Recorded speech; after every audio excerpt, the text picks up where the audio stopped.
ನಮಸ್ತೆ ಮಿತ್ರರೇ.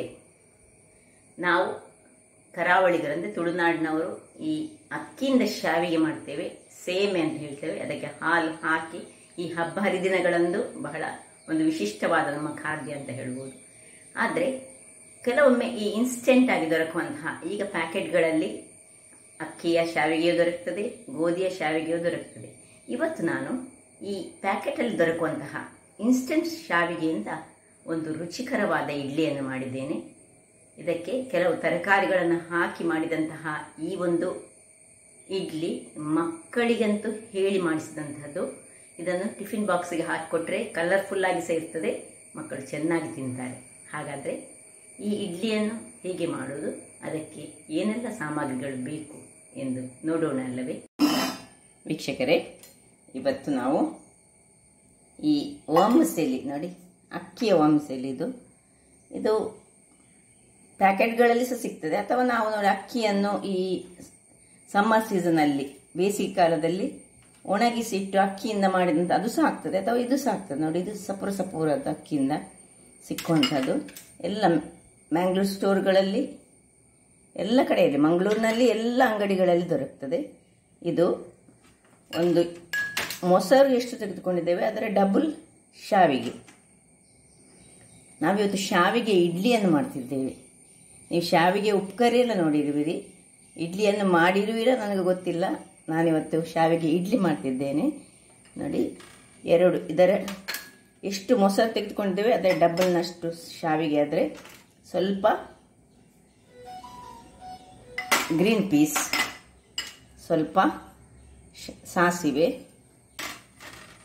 ಒಂದು ಕ್ಯಾರೆಟ್, ಒಂದು ನೀರುಳ್ಳಿ ನಿಮಗೆ ಬೇಕಿದ್ದಷ್ಟು, ಒಂದು ಕಾಯಿ ಮೆಣಸು, ಇದು ಸಹ ಆಪ್ಷನಲ್, ಬೇಕಿದ್ರೆ ಮಾತ್ರ, ಸ್ವಲ್ಪ ಕೊತ್ತಂಬರಿ ಸೊಪ್ಪು, ಬೇವಿನ ಸೊಪ್ಪು, ಎಳತ್ತು ಬೇವಿನ ಸೊಪ್ಪು ಆದರೆ ಒಳ್ಳೆಯದಾಗ್ತದೆ, ಮತ್ತು ಸ್ವಲ್ಪ ಕಡಲೆಬೇಳೆ.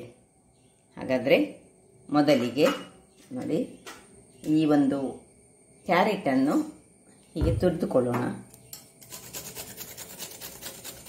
ಇಲ್ಲಿ ಕ್ಯಾರೆಟ್ ತುರಿದಾಯಿತು. ಇದು ನೋಡಿ ಎಷ್ಟು ಸಪೂರ, ಹೀಗೆ ಸಪೂರದಲ್ಲಿ ತುರಿಬೇಕು. ಹಾಗೆ ಈ ನೀರುಳ್ಳಿಯನ್ನು ಸಹ ಹಾಗೆ ತುಂಬ ಸಪೂರದಲ್ಲಿ ನಾವು ಚಾಪ್ ಮಾಡ್ಕೊಳ್ಬೇಕು, ಸಣ್ಣದಾಗಿ. ಆದರೆ ಒಳ್ಳೆಯದಾಗ್ತದೆ ಅದು. ನೋಡಿ, ಕ್ಯಾರೆಟ್ ಆಯಿತು, ನೀರುಳ್ಳಿ ಆಯಿತು, ಇನ್ನು ಈ ಕೊತ್ತಂಬರಿ ಸೊಪ್ಪು ಸಹ ಹಾಗೆ ಸಣ್ಣದಾಗಿ, ಎಷ್ಟು ಸಣ್ಣದು ಮಾಡಲಿಕ್ಕೆ ಆಗ್ತದೆ ಅಷ್ಟು ಅದು ಅದಕ್ಕೆ ರುಚಿಯನ್ನು ಕೊಡ್ತದೆ.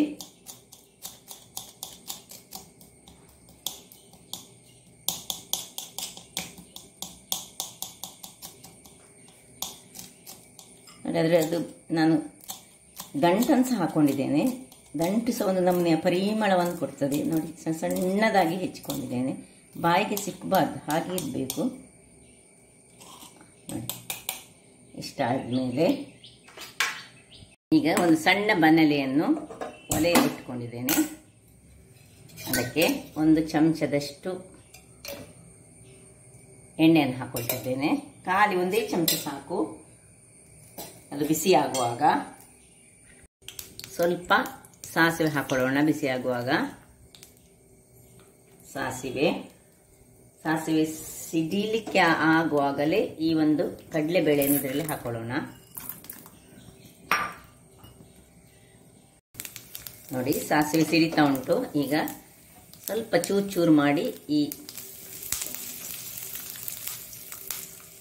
ಕರಿಬೇವಿನ ಸೊಪ್ಪನ್ನು ಸಹ ಸ್ವಲ್ಪ ಎಳೆತ್ತಾದರೆ ಸ್ವಲ್ಪ ಒಳ್ಳೆಯದಾಗ್ತದೆ. ಎಳೆದಿಲ್ಲದೆ ತೊಂದರೆ ಇಲ್ಲ, ಕೈಯಲ್ಲಿ ಚಾಪ್ ಮಾಡಿಕೊಂಡು ಹಾಕ್ಕೊಳ್ಳಿ.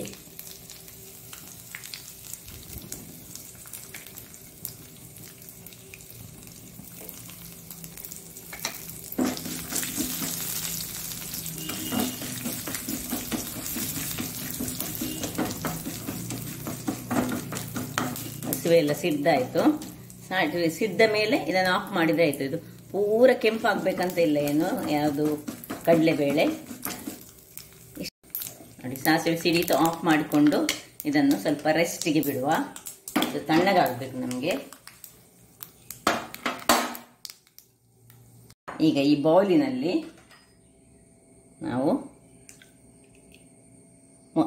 ಮೊಸರನ್ನು ಹಾಕ್ಕೊಳ್ತಿದ್ದೇನೆ. ಮೊಸರಿಗೆ ಸ್ವಲ್ಪ ಉಪ್ಪನ್ನು ಹಾಕೊಳ್ಳೋಣ. ಉಪ್ಪನ್ನು ಹಾಕ್ಕೊಂಡು ಸ್ವಲ್ಪ ಬೀಟ್ ಮಾಡ್ಕೊಳ್ಳೋಣ ಇದನ್ನು ಮೊದಲಿಗೆ.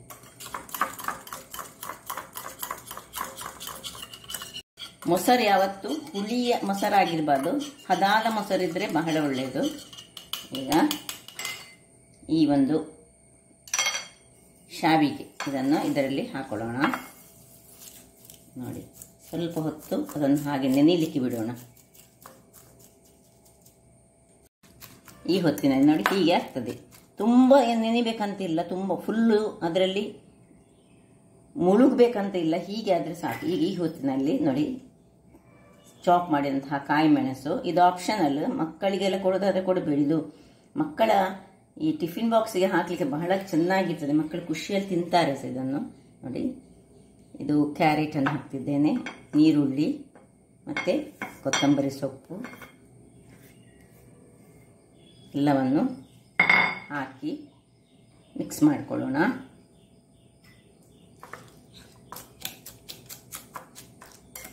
ಇದು ನಿಮಗೆ ನಮ್ಮ ಈ ದೋಸೆ ಬ್ಯಾಟರ್ನಾಗಿ ಈಸಿಯಾಗಿ ಸಿಕ್ಕುವುದಿಲ್ಲ, ಹೀಗೆ ಸ್ವಲ್ಪ ಗಟ್ಟಿ ಗಟ್ಟಿಯಾಗಿ ಆಗ್ತದೆ, ಆದರೆ ಚೆನ್ನಾಗಿ ಬರ್ತದೆ. ನೋಡಿ, ಹೀಗೆ ಆದಮೇಲೆ ಇನ್ನು ನಾವು ಇಲ್ಲಿ ಮಾಡಿಟ್ಟುಕೊಂಡಂತಹ ಒಗ್ಗರಣೆಯನ್ನು ಸಹ ಇದಕ್ಕೆ ಹಾಕೊಳ್ಳೋಣ.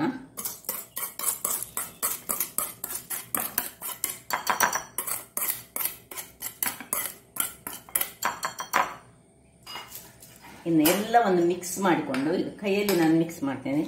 ಗ್ರೀನ್ ಪೀಸ್ ಇದ್ದರೆ ಗ್ರೀನ್ ಪೀಸ್ ಸಹ ಹಾಕೊಳ್ಳೋಣ.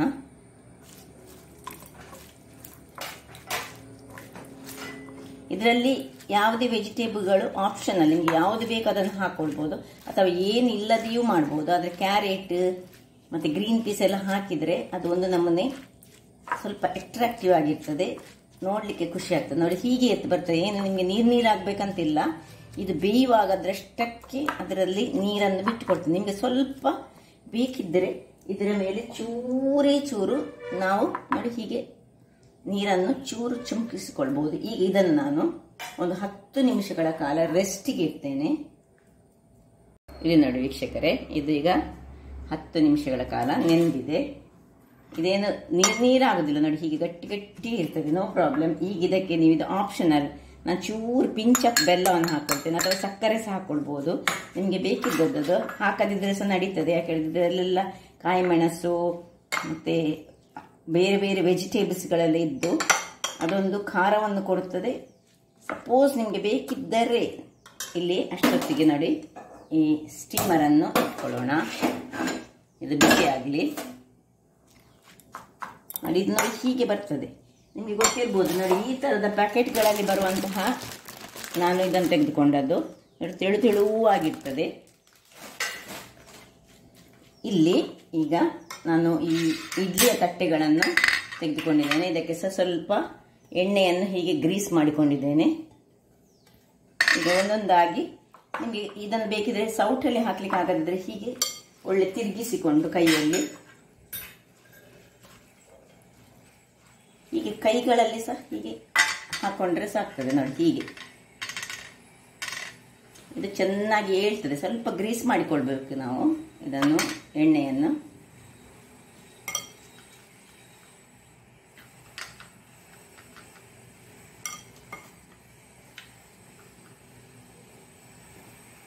ಇದು ಅದರಷ್ಟಕ್ಕೆ ಅದಕ್ಕೆ ಒಂದಕ್ಕೊಂದು ಅಂಟಿಕೊಂಡು ಒಳ್ಳೆ ಬೇಯ್ತದೆ. ಇಡ್ಲಿ ಎದ್ದ ಹಾಗೆ ಏಳ್ತದೆ ಇದು. ಇಲ್ಲಿ ಹೀಗೆ ಆಯ್ತಲ್ಲ, ಇದನ್ನು ಇದರಲ್ಲಿ ಇಟ್ಕೊಳ್ಳೋಣ. ಹಾಗೆ ನೋಡಿ ಉಳಿದ ಇದಕ್ಕೆ ಸಾಗಿ ನೋಡಿ ಎಣ್ಣೆ ಗ್ರೀಸ್ ಮಾಡಿಕೊಂಡಿದ್ದೇನೆ ನಾನು ಚೆನ್ನಾಗಿ. ಸ್ವಲ್ಪ ಎಣ್ಣೆ ಅಗತ್ಯ ಇರ್ತದಿಲ್ಲ ಅಡಿಗೆ, ಸ್ವಲ್ಪ ನೋಡಿ. ಅದು ಒಟ್ಟು ಇಷ್ಟು ನಾನು ಮಾಡಿದ್ರಲ್ಲಿ 8 ಆಗ್ತದೆ, ಒಟ್ಟು 8 ಆಗ್ತದೆ 7 ಆಗ್ತದೆ ನೋಡುವ. 7 ಆಗ್ತದೆ. ಸ್ವಲ್ಪ ಉಳಿದುಕೊಂಡಿತ್ತು, ಇದನ್ನೆಲ್ಲ ಇದಕ್ಕೆ ಮಿಕ್ಸ್ ಮಾಡಿಕೊಳ್ಳೋಣ. ಅಥವಾ 8 ಸಹ ಒಂದು ಸ್ವಲ್ಪ ಸ್ವಲ್ಪದಲ್ಲಿ ಮಾಡಿಕೊಳ್ಬೋದು. ನೋಡಿ, ಇದರಲ್ಲಿ ಇಟ್ಟುಕೊಂಡು ಸ್ವಲ್ಪ ಇದನ್ನು ಹೀಗೆ ತಟ್ಟಿಕೊಳ್ಳೋಣ. ಇನ್ನು ನೋಡಿ, ಇಲ್ಲಿ ಬಿಸಿಯಾಗಿದೆ ಇದು, ಹೊಗೆ ಬರ್ತಾ ಉಂಟು. ತೆಗೆದು ಹೇಗೆ ಇಡ್ಲಿ ಬೇಯಿಸೋ ಹಾಗೆ ಇದನ್ನು ಒಂದು 10 ನಿಮಿಷಗಳ ಕಾಲ ಬೇಯಿಸಿಕೊಳ್ಳೋಣ. ಮುಚ್ಚಳವನ್ನು ಮುಚ್ಚಿ ವೀಕ್ಷಕರೇ 10 ನಿಮಿಷ ಕಳೆದಿದೆ, ನೋಡೋಣ. ಇದಕ್ಕೆ 15 ನಿಮಿಷ ಸಾಕಾಗ್ತದೆ. ಮತ್ತೆ ಬೇಕಿದ್ರೆ ನೀವು ಹೆಚ್ಚು 15 ನಿಮಿಷ ಬೇಕಾದ್ರೆ ಇಟ್ಕೊಳ್ಬೋದು. ಈಗ ತೆಗಿಲಿಕ್ಕಿಲ್ಲ, ಇದನ್ನು ಹೀಗೆ ತೆಗೆದು ಸ್ವಲ್ಪ ತಣ್ಣಗಾಗಲಿಕ್ಕೆ ನಾವು ಬಿಟ್ಕೊಳ್ಳೋಣ. ತಣ್ಣಗಾದ ಮೇಲೆ ಅದನ್ನು ತೆಗೆದುಕೊಳ್ಳೋಣ. ನೋಡಿ ವೀಕ್ಷಕರೇ, ಒಳ್ಳೆ ತಣ್ಣಗಾಗಿದೆ ನೋಡಿ. ಈಗ ಇದನ್ನು ನಾವು ಕೈಯಿಂದಲೇ ಹೀಗೆ ನೋಡಿ, ಏನು ಚೆನ್ನಾಗಿ ಬಂದಿದೆ ನೋಡಿ, ಹೀಗೆ ತೆಗೆದುಕೊಳ್ಬೋದು. ಬಹಳ ರುಚಿಕರವಾಗಿರ್ತದೆ ಮತ್ತು ಆರೋಗ್ಯದಾಯಕವೂ ಸಹ ಹೌದು. ನೋಡಿ ಹೇಗೆ ಬಂತು ನೋಡಿ.